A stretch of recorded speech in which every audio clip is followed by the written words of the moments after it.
Today's story is called Alice in Wonderland. Alice was a little girl who lived in the countryside with her mother and father and her big sister. One day, she was out in the fields next to a little copse. A copse is a small wood, sitting under a tree and reading a book. Alice felt very tired. In fact, she felt more and more tired, and she started to feel her eyes closing. But suddenly, and unexpectedly, she saw a white rabbit. Now, when you're in the countryside, there's nothing particularly unusual about a rabbit, and not even a white rabbit. They're very common. But this rabbit was rather unusual because he was wearing a waistcoat and was carrying a watch. And she looked, and she saw that the rabbit was looking at his watch and looking rather worried. Why? Oh. Now, you've just fallen off your chair backwards. Luckily, it was a very small chair and it didn't hurt. Come and sit down. Luckily, I didn't hurt myself. Yes. Because Maybe it's like Alice falling asleep. yes, it's like I'm falling down the rabbit hole. A bit like that. Let's get this seated and I'll tell you the rest of the story. Anyway, so Alice, having seen this white rabbit wearing a waistcoat and looking at his watch, she decided to go and see it. But the rabbit dashed off as if he was in a big hurry. So Alice chased after the rabbit. The rabbit went down the rabbit hole and landed at the bottom. And Alice fell down the rabbit hole on its own. Well, that's what happened. The rabbit dived down a rabbit hole. Well, Alice went over to the rabbit hole and looked inside. She put her head down the rabbit hole to have a look. She couldn't see the rabbit. And he went down to the rabbit hole. But what she could see was the rabbit hole was very deep. Suddenly, the ground underneath her gave way and she tumbled into the rabbit hole. Yes. And down, down, and down, and down, and down, and down she went, falling, falling, falling, falling, falling. She was quite frightened, but she wasn't falling very fast. And as she fell, all sorts of things seemed to be falling too, like a piano, bookshelves, lamps. Suddenly, she landed at the bottom of the rabbit hole on a bed with a big bump. It didn't hurt her because the bed was extremely soft. And then she started falling again, and down, down, down she went, tumbling, and finally she landed on a pile of dry leaves and sticks at the bottom. She stood up and looked around. And you can see that.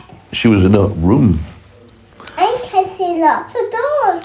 And there's a key on the table.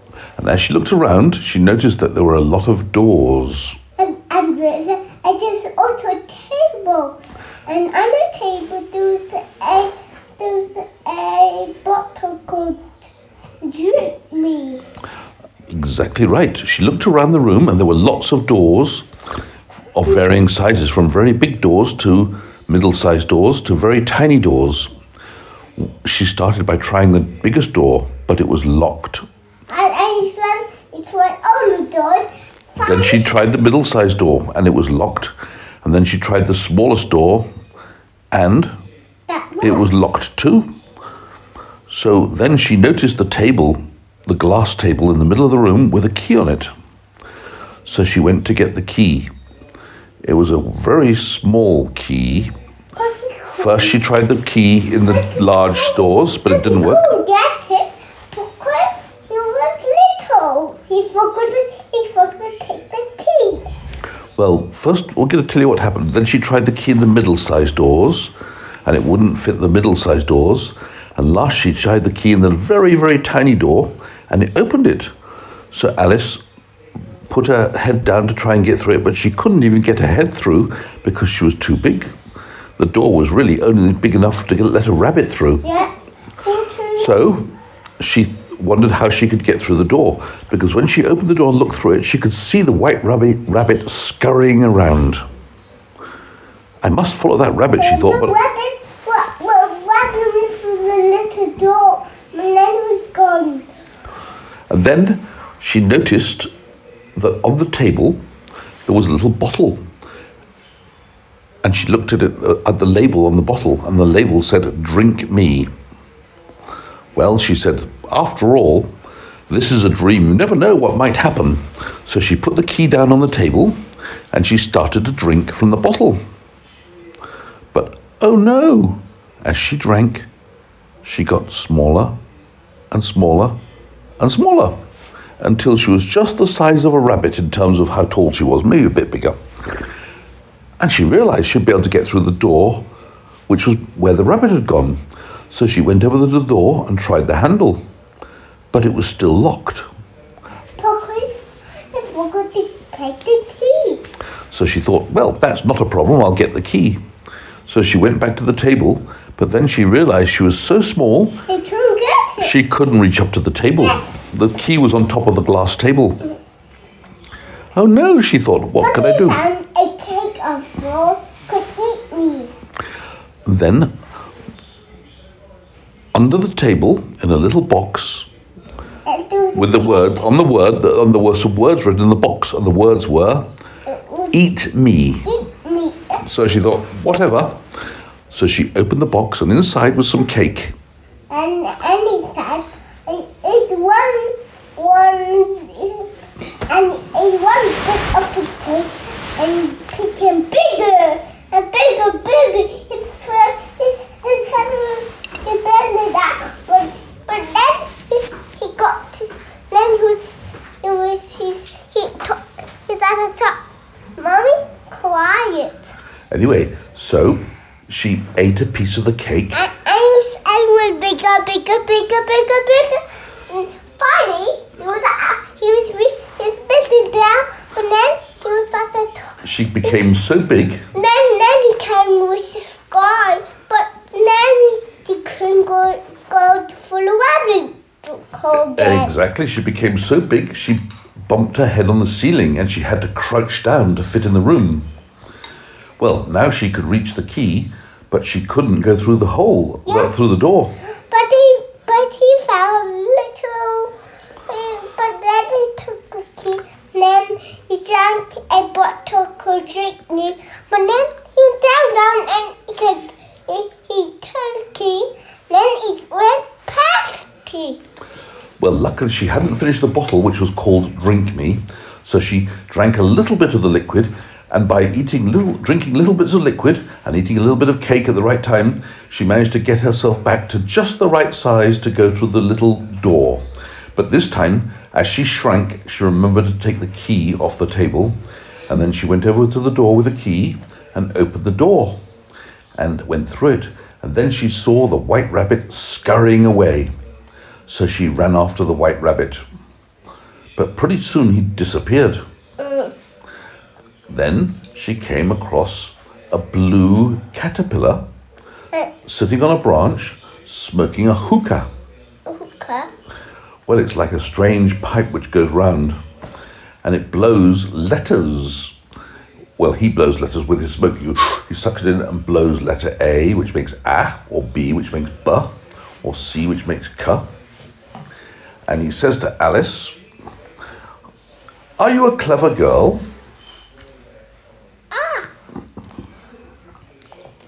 And Alice says, "I think I'm quite clever." What's this? So he blows the letter P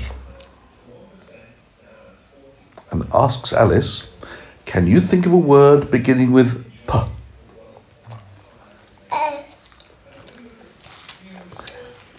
Can you think of a word beginning with P? There's Peter. That's right. She got it right. She said pipe because he was smoking a special pipe called a hookah. Pipe was a good word too, but Peter would have been the right answer too. Anyway, then she met Tweedledee and Tweedledum, who were both very, very fat. And he was wearing white and black t-shirts. And they were wearing striped t-shirts. One's T-shirt was black with white stripes, and the other one's T-shirt was white with black stripes. But the trouble was, the stripes were all the same size, so you couldn't tell which one was Tweedle and which one was Dum. No, Tweedledee and Tweedledum. Yeah, we couldn't tell which one was Tweedledee or which one was Tweedledum, because black with white stripes and white with black stripes looked the same. Then she came across a table in the clearing in the forest. And at the table was seated a Mad Hatter, that's a man who makes hats, and a Dormouse, and who else? A Dormouse was, but that Dormouse has a sword. The Dormouse had a sword, and who else was at the table? The rabbit, of course. Yes, the rabbit, I don't know if we call him the March Hare, but I suppose he was the March Hare. And he had his waistcoat on and his watch.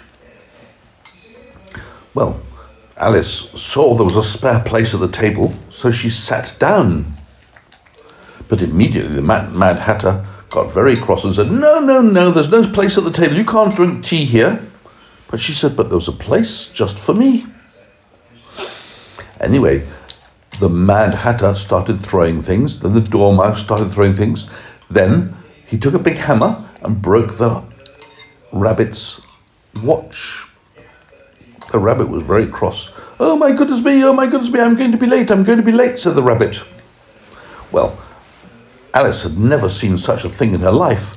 And then the Mad Hatter, he got up and walked along the table, knocking over the cups of tea and the teapots. Goodness me, whoever heard of someone walking on a table while we're eating, she thought. So she went away. It's bad if the love for you and cups of you. You can't step on the table, get lost in on it. Anyway, the next thing she met was the Queen of Hearts and her army of playing cards. But this,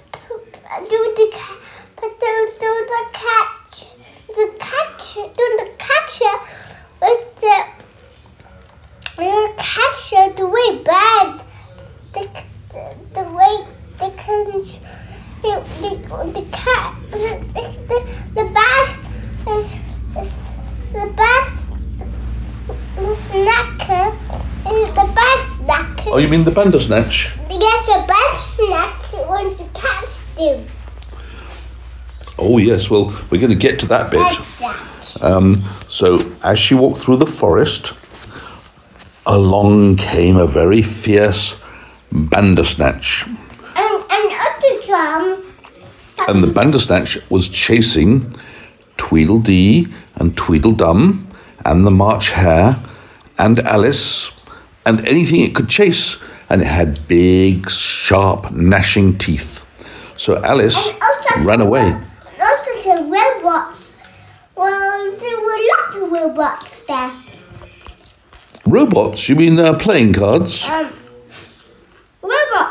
Robots? I don't think they had robots in the story of Alice in Wonderland. I don't remember that bit. Maybe you're right. Well,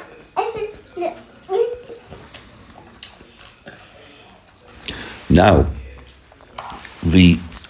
she ran away quickly and she came across the Cheshire Cat.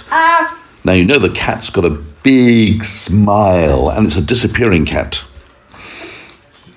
And the cat gave her a word of warning. In fact, he said a little poem to her. Shall I read you the poem? It's called Jabberwocky, and it goes like this. 'Twas Brillig and the slithy toves did gyre and gimble in the wabe. All mimsy were the borrow groves, and the mome raths outgrabe. Beware the Jabberwock, my son, the jaws that bite, the claws that catch. Beware the Jubjub bird, and shun the frumious Bandersnatch. He took his vorpal sword in hand. Bandersnatch? Long time the manxome foe he sought. So rested he by the tum-tum tree, and stood a while in thought. And as in uffish thought he stood, the Jabberwock, with eyes of flame, came whiffling through the tugly wood, and burbled as it came. 1, 2, 1, 2, and through, the vorpal blade went snicker-snack. He left it dead, and with its head he went galumping back. And hast thou slain the Jabberwock? Come to my arms, my beamish boy. O frabjous day, calloo callay, he chortled in his joy. 'Twas brillig and the slithy toves did gyre and gimble in the wabe, or mimsy were the borogoves, and the mome wraths outgrabe. And that's the story that the Cheshire Cat told to Alice. Did you understand it? You understood everything? Yes. Anyway, the Bandersnatch you've got to be careful of. You've got to be careful of the Jabberwock. Well, you have to beware of the Jabberwock. You have to beware the Jub bird, and you have to shun the frumious Bandersnatch. That's what he said. Anyway, Alice was very careful after that, and as she went through the forest, she saw many of these monsters until she came across the Queen of Hearts and her army of playing cards. Now, the Queen of Hearts was very, very angry because someone had stolen her tarts. Can you imagine that? And she was looking for who had stolen her tarts. I wonder what sort of tarts they were. Do you think they were jam tarts? I did not. Well, she was looking for somebody with jam on his face.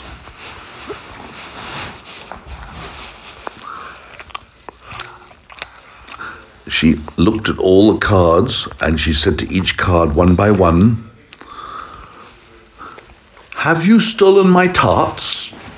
And one by one, the playing cards said, "No, I didn't steal your tarts." But then she came to the knave, which is the Jack of Hearts, and she noticed that the Jack of Hearts had jam on his face.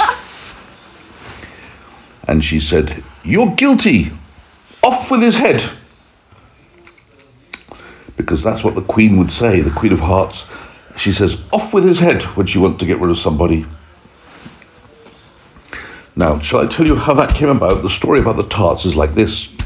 The Queen of Hearts, she made some tarts, all on a summer's day. The Knave of Hearts, he stole the tarts and took them clean away. The King of Hearts called for the tarts and beat the knave full sore. The Knave of Hearts brought back the tarts and vowed he'd steal no more. So the Knave of Hearts was dragged away by the Queen's soldiers to have his head chopped off. And then she looked at Alice, and she looked very cross with Alice, so she said to Alice, well, she didn't say to Alice, she looked at her and ordered, "Off with her head!" So Alice ran away and did battle with the Jabberwocky and beat the Jabberwocky. And then she followed the White Rabbit all the way back to the room where she'd come in. And she went back into the room and looked up the rabbit hole. She really didn't know how to get up the rabbit hole and how to get out. But then she had an idea. She remembered the bottle which said "drink me," and she thought, will that help me get up? No, that'll make me too small. And then she remembered the cake makes her bigger, and she thought, if I get bigger and bigger, I could go up and up and up and up until I can get my arms out of the rabbit hole and climb out. So she looked around, and luckily there was a little bit of cake left, and she ate it, and she started to grow bigger and bigger and bigger, and she went up the rabbit hole like that, up, up, up, up, up, up, up, until she could just reach out, and she grabbed a branch and pulled herself out of the rabbit hole and lay down on the grass exhausted. She was so tired after her adventure she fell asleep. And rabbit is all a dream. Well, after a while she woke up. She heard her sister calling her. "Alice, where are you?" And she woke up and said, "Oh, sister, I'm over here." And then she proceeded to tell her sister about what had happened. But her sister said, "Oh, Alice, you've been asleep for a long time. You were sleeping by the tree, by the rabbit hole. It was all a dream." And that's the end of the story of Alice in Wonderland. They didn't leave him. Well, there was something that Alice had in her pocket. She had in her pocket the White Rabbit's watch. So how could she have the White Rabbit's watch in her pocket if it didn't happen? Maybe it did happen. But how did he get there? How did it get there? I guess when she was at the Mad Hatter's tea party, she must have picked it up to repair it. And then put it in. And then put it in her pocket. And then she had to run away, didn't she, because she was being chased by a bandersnatch.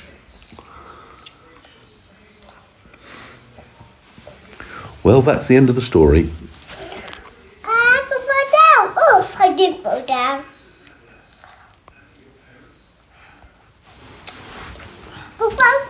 I guess you like that story. I'm going to stop it now.